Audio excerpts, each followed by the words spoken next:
প্রাচীন এক জনপদ যার সব বাসিন্দারা পাথরে পরিণত হয়েছিল। বলছি ইতালির বিখ্যাত পম্পেই নগরীর কথা। প্রচণ্ড রকমের পাপে ডুবে থাকা এই জাতি কয়েক ঘন্টার মধ্যে ধ্বংস হয়ে গিয়েছিল। কিন্তু কেন? এটি কি ছিল মহান আল্লাহর পক্ষ থেকে কোনো আযাব? কি বলা আছে পবিত্র কোরআনে? ধারণা করা হয় বর্তমান ইতালির দক্ষিণে মাউন্ট ভিসুভিয়াসের পাদদেশে খ্রিস্টীয় প্রথম শতকে গড়ে উঠেছিল পম্পেই নগরী। পরবর্তীতে শহরটি চলে যায় রোমান সভ্যতার দখলে। রোমানরা পম্পেই দখল করার পরে তাদের সংস্কৃতির প্রভাব পড়তে থাকে শহরটিতে। ধীরে ধীরে শহরে গড়ে ওঠে ছোট বড় বিভিন্ন আকারের মদের বার, পতিতালয় আর গ্ল্যাডিয়েটর ম্যাচ। শহরটিতে ধীরে ধীরে বাড়তে থাকে অবাধ যৌনাচার। pompeitours.it এর তথ্যমতে শহরটিতে অন্তত 25টি আলাদা আলাদা পতিতালয়ের সন্ধান পাওয়া যায়। এছাড়াও শহরের বিভিন্ন দেয়ালে বেশ কিছু খোলামেলা চিত্রও দেখা যায়। সে সময় গ্ল্যাডিয়েটর খেলাটিও বেশ জনপ্রিয় ছিল শহরটিতে, যেখানে একটি স্টেডিয়ামের মতো জায়গায় একজন মানুষ আর তার বিপরীতে আরও একজন মানুষ অথবা হিংস্র বাঘ বা সিংহ ছেড়ে দেওয়া হতো।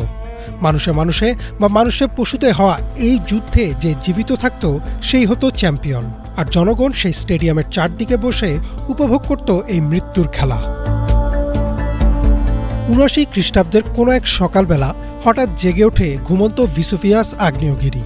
কিছু বোঝে ওঠার আগেই মিলিয়ন মিলিয়ন টন উত্তপ্ত ছাই, গ্যাস আর লাভা আছড়ে পড়ে পম্পেইর উপর।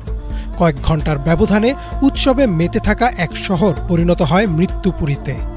নগরীর ঘরবাড়ি, মানুষজন, এমনকি পশু পাখিও উত্তপ্ত ছাই ও লাভার নিচে চাপা পড়ে। পরে ধীরে ধীরে সেই ছাই জমাট বেঁধে হারিয়ে যায় শহরের চিহ্ন। ১৬ শতকের শেষের দিকে ডমিনিকো ফন্টানা নামের এক আর্কিটেক্ট খুঁজে পান এই পম্পেই শহরটি। পরে বিভিন্ন গবেষক ও প্রত্নতাত্ত্বিকরা মিলে উদ্ধার করেন এই শহর।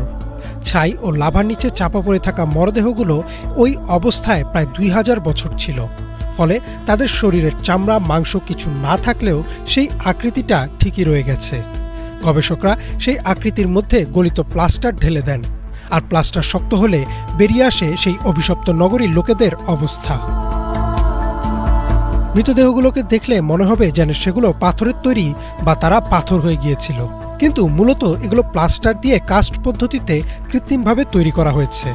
কৃত্রিম হলেও মৃতদেহগুলোর চোখে মুখের আতঙ্ক আর অঙ্গভঙ্গির বাঁচার আকুতি ছিল আসল।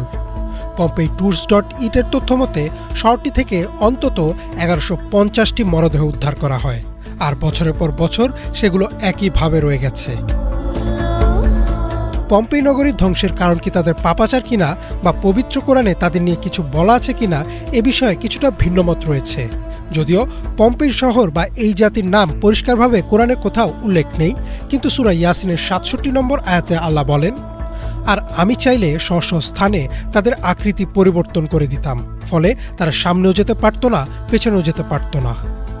এই আয়াতে আল্লাহ বলেন, যদি আল্লাহ চান তাহলে তিনি কোনো জাতিকে এমনভাবে বিকৃত করে দিতে পারেন যে তারা সেই মুহূর্তে আটকে যাবে, সামনেও যেতে পারবে না, পেছনেও না।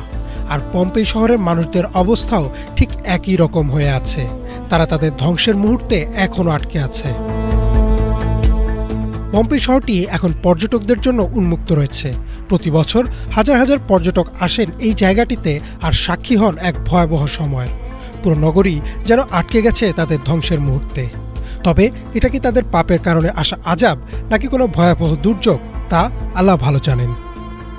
ইমরান মাহমুদ, বাংলা ভিশন।